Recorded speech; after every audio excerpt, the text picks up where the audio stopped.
Shalom bien-aimé, j'espère que tu vas bien. Moi, c'est Marshall Foucault, ton humble serviteur. Bienvenue sur Momentum Press, l'instant réservé à l'exhortation, au partage et surtout aux enseignements tirés des Saintes Écritures. Aujourd'hui, toi et moi, nous allons échanger sur une thématique plutôt très importante.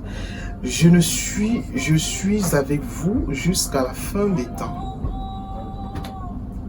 Je suis avec vous jusqu'à la fin des temps. La profondeur de cette promesse de Jésus-Christ et les implications pour notre vie en tant que chrétien.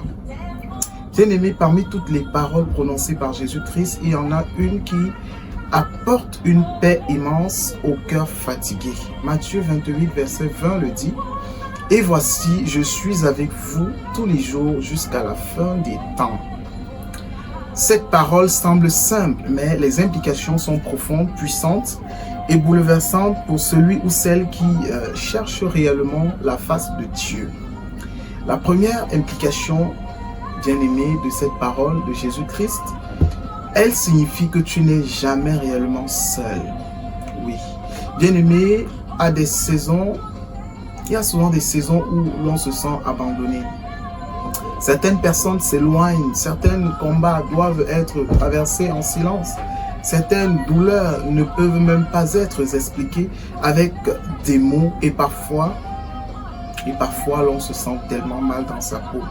Pourtant, Jésus-Christ dit, « Je suis avec vous. » Pas seulement dans les bons jours, quand ta foi est forte, quand tout va bien, mais tous les jours, bien-aimés. Oui, tous les jours.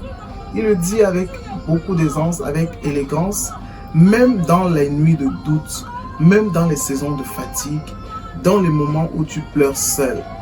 La présence de Dieu ne dépend pas de ce que tu ressens, bien-aimé. Non. La présence de Dieu ne dépend pas de ce que tu ressens. Elle dépend de sa fidélité. Dieu ne t'aime pas parce qu'il veut t'aimer. Il t'aime parce qu'il est Dieu. Il t'aime parce qu'il est Dieu, bien-aimé, oui. La deuxième implication, c'est que tes épreuves n'ont pas de dernier mot. Tes épreuves n'ont pas le dernier mot sur toi. Quand Jésus promet sa présence, cela ne veut pas dire que tu n'auras jamais de problème. Non, ça ne veut pas dire que tu n'auras jamais de problème. Non. Les disciples eux-mêmes ont connu des persécutions, des troubles, des rejets, des tempêtes, des souffrances, des pleurs. Mais cette parole signifie que signifie quelque chose de plus profond, bien-aimé, oui. Quelque chose de plus profond. Si tu ne traverseras jamais tes combats sans Dieu. Tu ne traverseras jamais tes combats sans Dieu. Ésaïe chapitre 43, verset 2 le dit, « Si tu traverses les eaux, je serai avec toi. » La présence de Dieu ne supprime pas toujours immédiatement les tempêtes dans ta vie, bien-aimé, mais elle t'empêche d'être détruite par elle. La troisième implication, cela signifie que Dieu continue d'agir même quand tu ne vois rien. Bien-aimé, beaucoup pensent que Dieu les a abandonnés simplement parce qu'ils ne voient pas encore de changement radical physique dans leur vie. Mais parfois, Dieu travaille en silence. Oui. Dieu prépare ce que tu ne comprends pas encore. Dieu soutient ton cœur pendant que tu traverses la vallée de l'ombre de la mort. Il soutient ton cœur pendant que tu traverses la vallée de l'ombre de la mort. Romains chapitre 8, verset 28.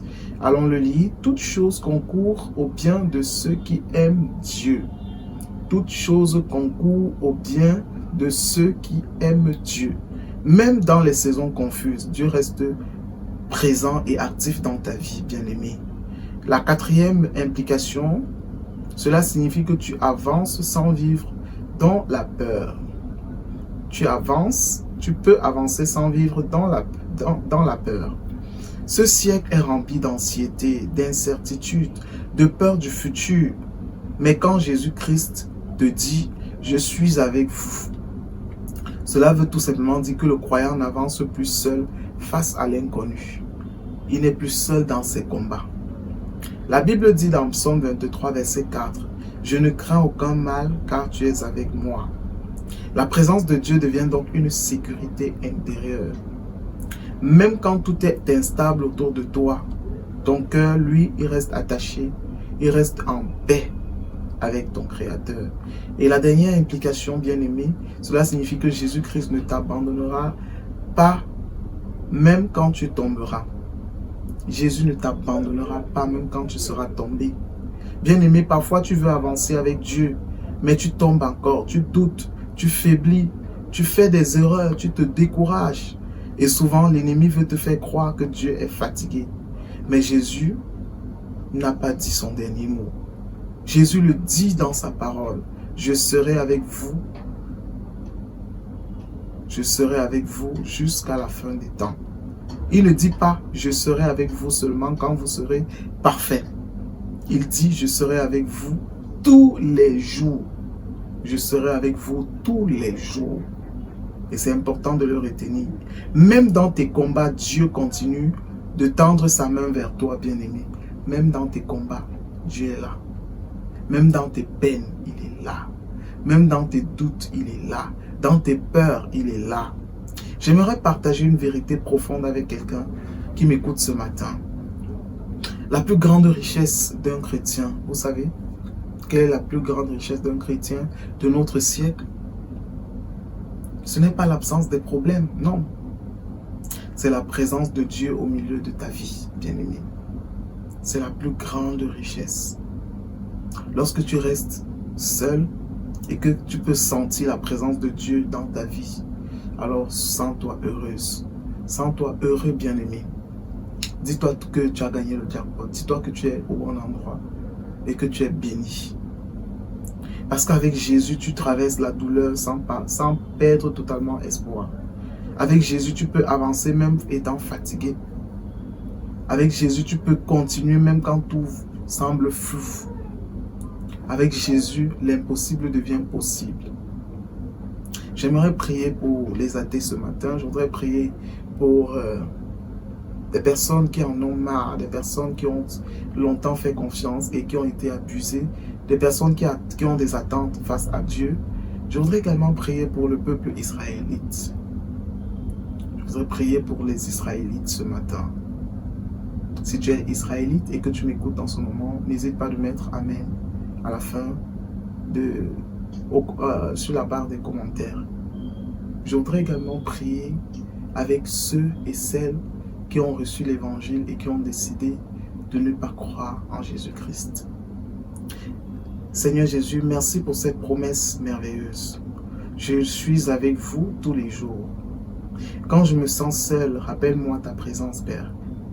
Quand mon cœur est troublé, remplis-moi de ta paix. Quand les épreuves deviennent lourdes, oh Jésus, aide-moi à ne pas oublier que tu marches encore avec moi. Seigneur Jésus-Christ, apprends-moi à vivre avec cette assurance profonde que je ne suis jamais abandonné. Même quand je ne te ressens pas, sois ma force.